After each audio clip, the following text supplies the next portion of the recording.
আসসালামু আলাইকুম ভিউয়ার্স, আশা করি সবাই ভালো আছেন। বরাবরের মতো আজ আমি আপনাদের সাথে একটা ভিডিও শেয়ার করতে আসলাম। তো বন্ধুরা, আজকে আমি আপনাদের সাথে যে ভিডিওটি শেয়ার করব সেটা হচ্ছে নতুন ফ্রিজ।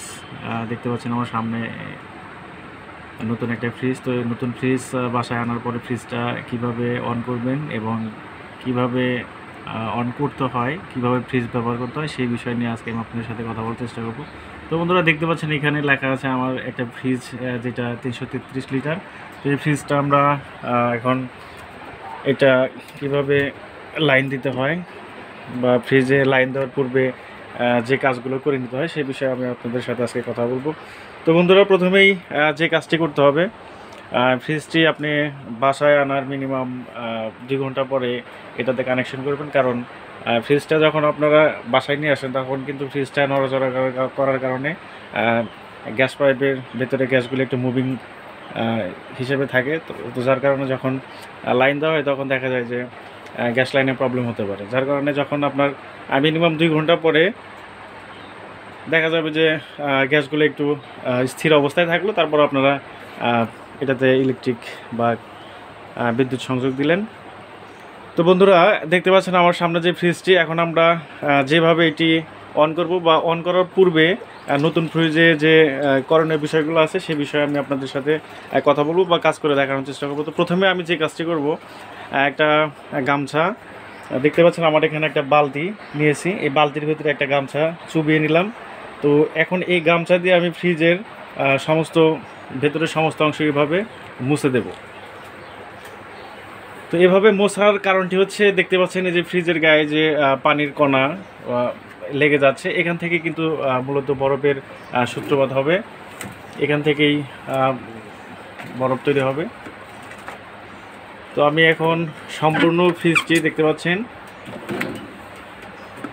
আমার সেই ভেজা গামছা বা কাপড় দিয়ে আমি এটাকে মুছে নিচ্ছি। এর ফলে পরিষ্কারও হচ্ছে, আবার ফ্রিজের ভেতরের গায়ে ঠান্ডা পানি বা পানির যে কণাগুলো লেগে যাচ্ছে এখান থেকেই কিন্তু ঠান্ডার বা বরফ তৈরি হবে।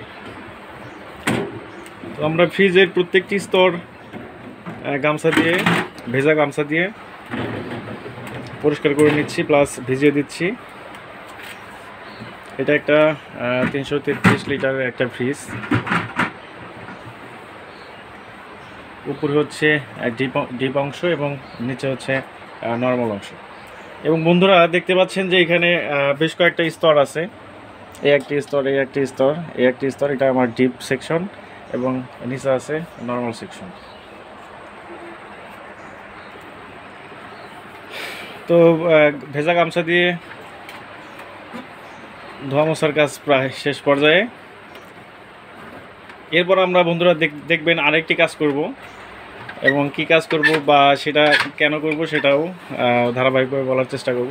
তো এখন আমার ভেজা গামছা দিয়ে এটা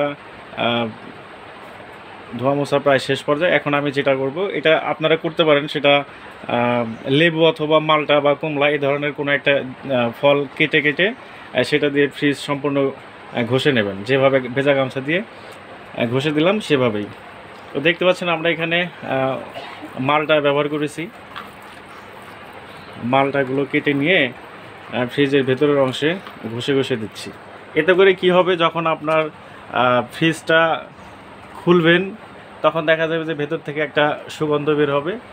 কারণ হয় কি যে ফ্রিজে অনেকে এগুলো করে না, একটা ফ্রিজ ব্যবহার করলে দেখা যায় যে ফ্রিজের পাল্লা যখন খোলে তখন যে গন্ধটা বের হয় সেটা কিন্তু আসলেই একটু বাজেই মনে হয়। যার কারণে আপনি মাঝে মাঝে এরকম করলে আরও বেটার হয়।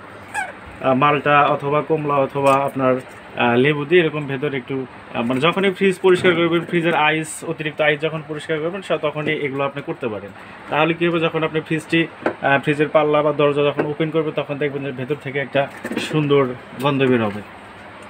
তো আমাদের ঘষাঘষি প্রায় শেষ পর্যায়ে। এখন আমি নিচের অংশে একটু মালটা দিয়ে প্রত্যেকটা স্তর ঘষে ঘষে দেব। এখনই আমি বেশ গন্ধ পাচ্ছি, সুগন্ধ, মালটার যে গন্ধ সেটা নাকে আসতেছে।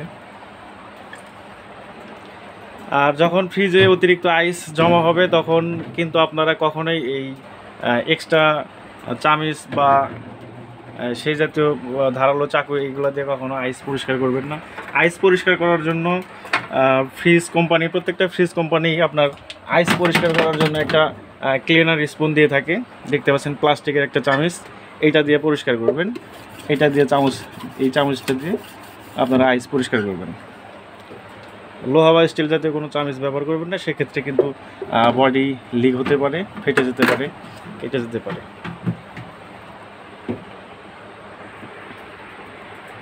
তো ঘষাঘষি আমার প্রায় এখন শেষ পর্যায়ে।